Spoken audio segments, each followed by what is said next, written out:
So this is day 5 at our project in Congress, and you can see that everything has been gutted. And some of the things that we've done this past week, besides gutting the walls and the floors for this kitchen, is you'll notice here that we were able to reframe a new header because we have this window is being replaced with a new window that's going to shift to the left a little bit to be centered over the sink. So our project manager, Max, was able to reframe it in place. The window should be coming in a week or so. We can also see the old ductwork here that has been mostly removed and has been closed and capped over here. They're still working on that a little bit. We may remember that in the beginning of the video, the before pictures, there was a framed closet here, so we gutted that, and this is where our refrigerator is going to go. Over here is something interesting. The clients wanted to put a fireplace and a television in the kitchen. So what we did is we furred this wall out and we framed it. This opening here is going to be for the fireplace, and this is going to be a flush mount TV. So it'll be very interesting to see the end result, how nice this is going to come out. And if you come with me over here, this wall originally between the dining room and the kitchen, the archway to go into the dining room was here. So we're going to put cabinets on both sides that are going to be synced up together. And what we did is we created a new archway with micro lamps to be able to make a nice big opening into the dining room that's centered. We also, in order to do that, you'll see the red and blue pipes. Those are PEX pipes. So in order to do that, we had some heating lines and some plumbing lines that were in the way. So we were able to reroute them and relocate them. We still have heating that's going to be relocated. Another thing you'll notice is you'll see this ductwork coming from the outside. There's a relay there which has a damper in it to open and close the ductwork so that when the exhaust hood is on, fresh air comes into the kitchen. So as of a few years ago, the code is if you have more than 400 cubic feet per minute or CFMs in your exhaust hood, you have to have a makeup air system. So that's what you see here in the ceiling, and this will get wired to the hood so that when the hood goes on, the damper opens, so as air is leaving the kitchen, fresh air will be coming in from the outside. Another thing you'll notice that a lot of people like to eliminate their soffits. And in this particular house, Center Hall Colonial, you can see all the plumbing that is running along the bottom of the floor joists. And it's just a little bit easier for the builders to do it that way. But what we're going to do is we're going to build a facade with molding above the wall cabinets that we're not going to eliminate that, but it'll cover it all up and it'll look like the cabinets go up to the ceiling. This piece of ductwork here, and basically our range hearth area is going to be here, and that's going to be the exhaust for our new hood. So this is day 5 of our kitchen project in Congress, and we can see it's coming along nicely. Hopefully I'll have the time to do another video when we get more work done.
So we are now probably about 3 weeks into this project, and throughout the video you've seen some of the progress, whether it be insulation, the new window, whether it be the drywall. We've also primed all the walls at this point, and just last week we put down a brand new wood floor. We color toned the polyurethane to match the existing floors in the rest of the home with the natural color. You can see the masonite boards and the rosin paper that's been put down to protect all the flooring, because now obviously we're starting to put the cabinets in.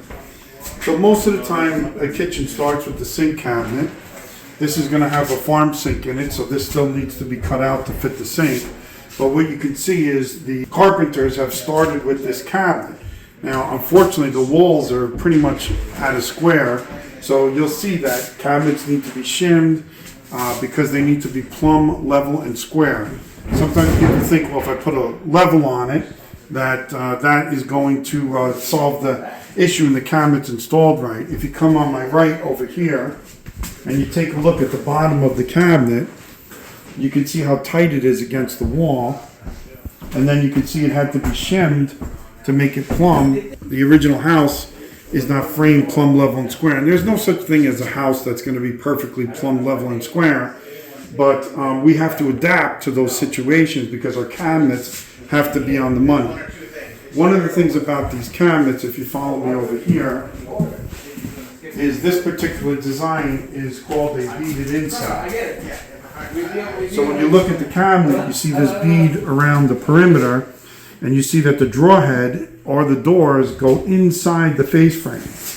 So it's very critical that these cabinets are installed as best as possible when it comes to plumb, level, and square, because otherwise when you go to close the doors and drawers, they won't fit right and they'll rub against the face frame. You'll also notice as the men are working, we have this laser here, which is shooting a level line around the room of the kitchen, and then the men know exactly how to place all the base cabinets level.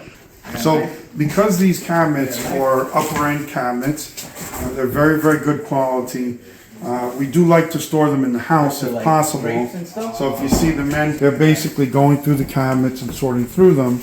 But what we were able to do is we were able to use the dining room as a staging area for all the cabinets. So they were delivered a little sooner than the job started. And the cabinets are in a safe environment and protected. So the men are now, as they're putting in the cabinets, they're feeding off of the room where we stored them. So if you can store cabinets inside the home in a controlled environment, that's always best. And then if you follow me over here, some of the little details, this is going to be a pull-out shelf system. So this is an onlay.